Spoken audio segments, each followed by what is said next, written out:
Karpatx. Zelan doa dena? Bueno, eta gogoratu, hemendik ateratzen duzun guztia jubilatuentzako dela, Zerbitu, azken urtetan lan eta lan ibili gara, eta orain dena nahi digute kendu. Venga, suerte! Barkatu, orduan zertarako lapurtzen zaude?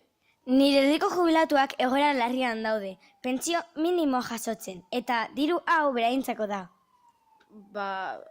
Gure lana justizia bilatzea da, eta kasu honetan jubilatu horiek diru guzti hau jasotzea bidezkoena litzateke.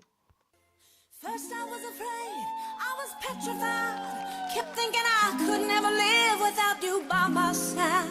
But I spent so many nights thinking how you did me wrong, but I grew strong.